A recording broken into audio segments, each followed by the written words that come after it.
It's dirty work, but David Brockschmidt says he's helping feed the hungry and aid the poor. And when he picks the right bin, it can be a bonanza.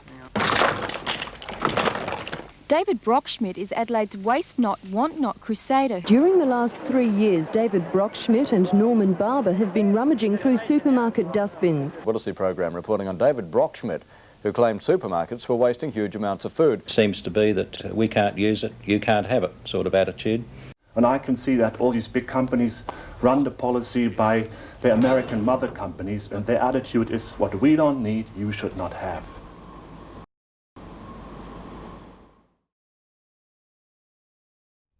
The driving force of dumpster diving is when you experience hunger as a child, especially after World War II. Everything was destroyed. People lived like rats in the basements, in the cellars. And you know what hunger meant, that you realize what food value is. Well, my name is David Brockschmidt, and I choose the name David in the Anglo-Saxon world because my birth name is Wolfgang.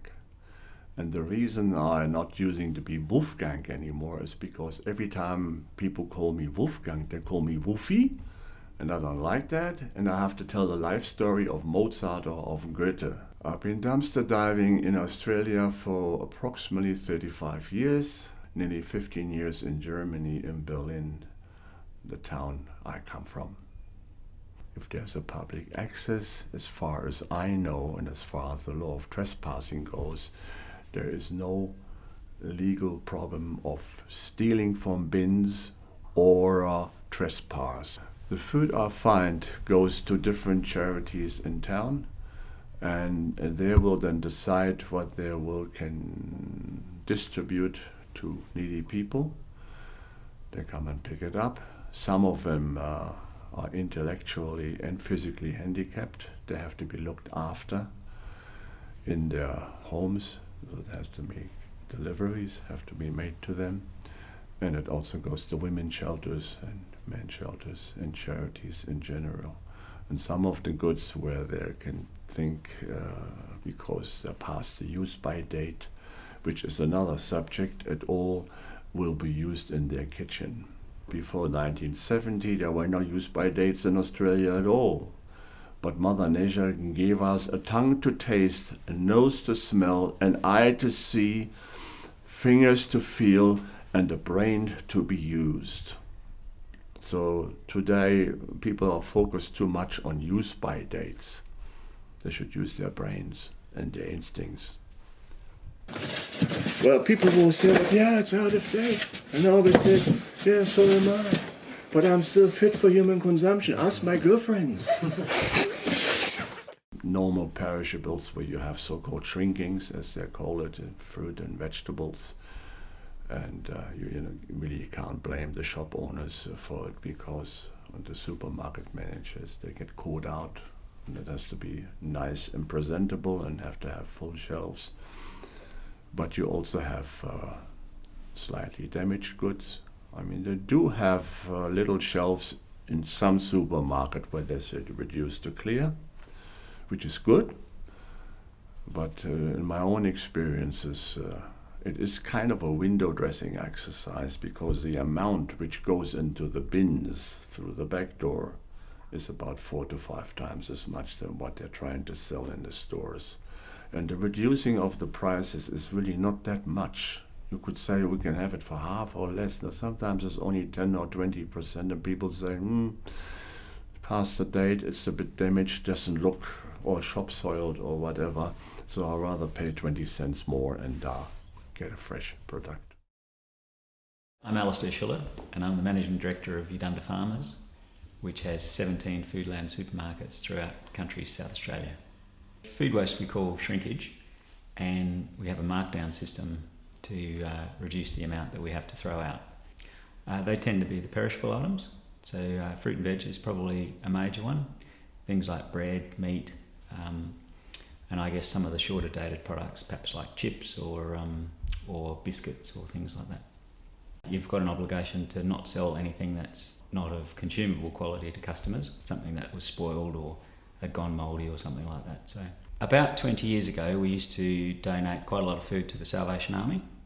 What happened probably, say, 15 years ago, the whole, let's call it an industry or a market segment, became a lot more professional, and organisations such as Foodbank and OzHarvest started to develop.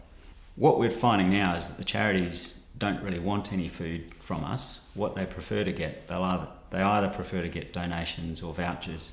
I think there's definitely a need for those products for needy people, but I guess by the time we give vouchers and the customers come in and buy exactly what they want, what's left over to be thrown out may not be what they want. It's probably the stuff that nobody wants to buy. So I'm Cosy Kutri.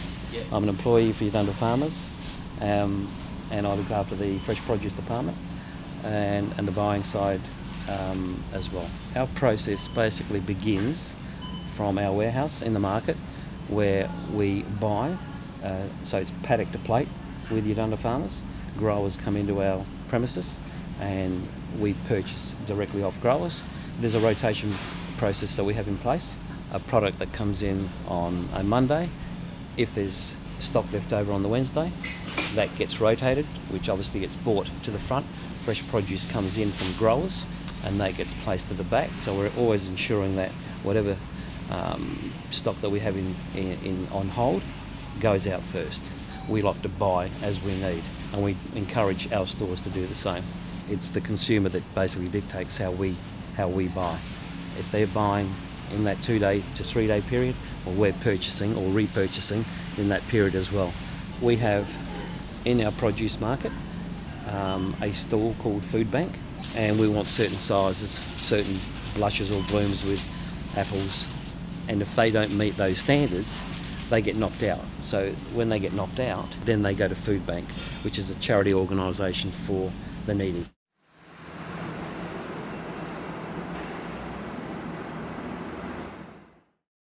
There are confrontations sometimes, but the attitude of some people also within the management system, not only in the food industry, is that what I can't have, you shouldn't have either. And of course I had clashes and I had a court case running, but what they intended to do, they're trying to give me a criminal record.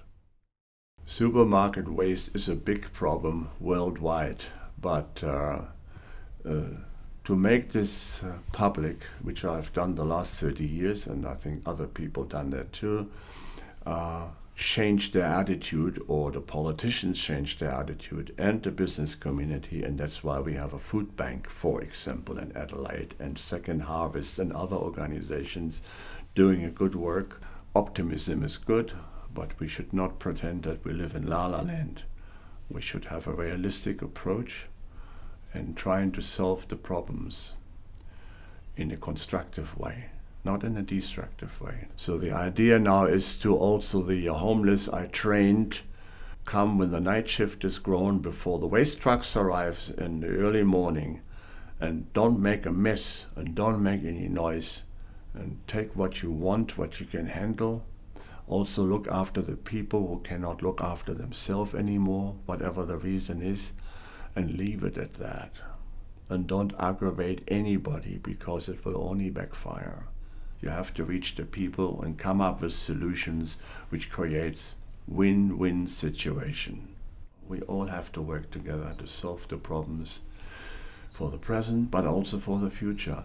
And by the way, I won the court case, in case you wanted to know that. Thank you.